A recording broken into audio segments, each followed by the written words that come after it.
Maraming salamat at welcome sa ating mga atleta. At nakakatuwa dahil napapanood ko lang kayo sa TV. Mabutit nakikita ko kayo ng personal. Congratulations.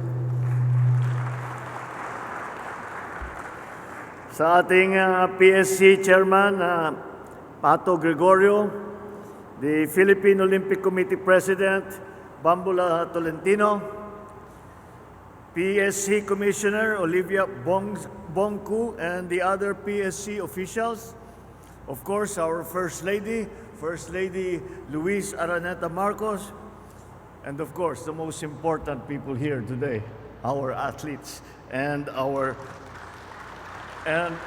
those who have brought pride to our country once again. Fellow workers in government, distinguished guests, ladies and gentlemen, magandang araw sa inyong lahat.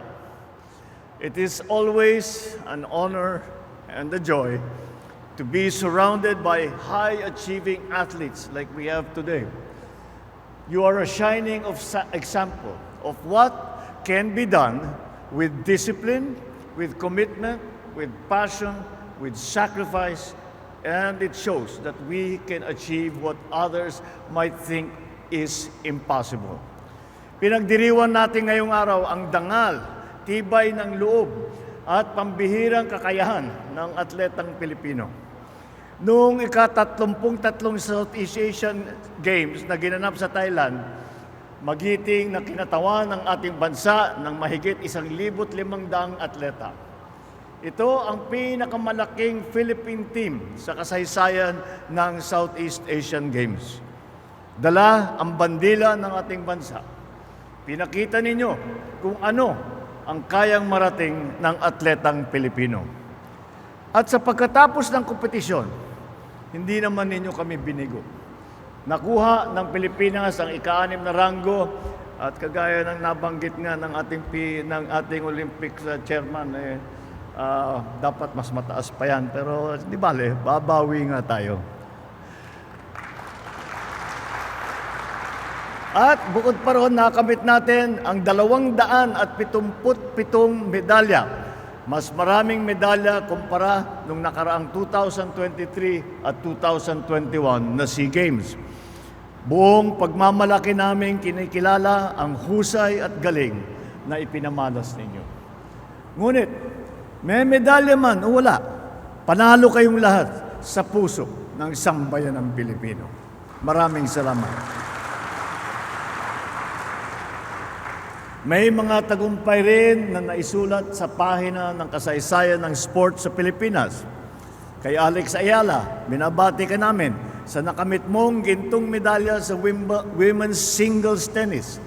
Ikaw ang kauna-unahang Pilipina na gold medalist sa paligsahang ito matapos ng 26 na taon. Hangad namin ang iyong tagumpay sa mga susunod pa na kompetisyon na papasukan mo. Kay EJ Buena, saludo kami sa iyong ika-4 na SEA Games na gold medal sa men's pole vault. You have all proved that success is not accidental. It is earned every time you choose to show up and you choose to rise again and again.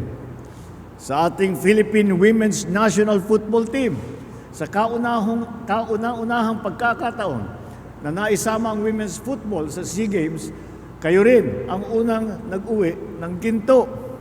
Maraming salamat sa makasaysayang tagumpay na ito.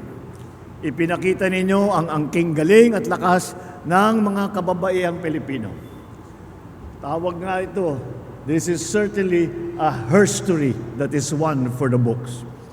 Bilang pagkikilala sa inyong natatanging tagumpay, mula sa tanggapan ng Pangulo, tatapatan natin ng konting cash incentive na nakalaan sa ating mga nanalong atleta.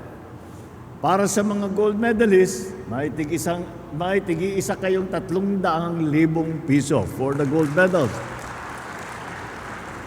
Sa mga nag-uwi naman ng silver, may 150,000 piso ang bawat isa sa inyo.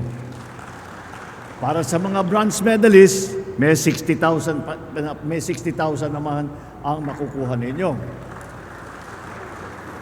Magkakaloob din ng Office of the President ng tigsa 10,000 piso ang mga atletang nanalo sa ibang palaro bukod sa SEA Games.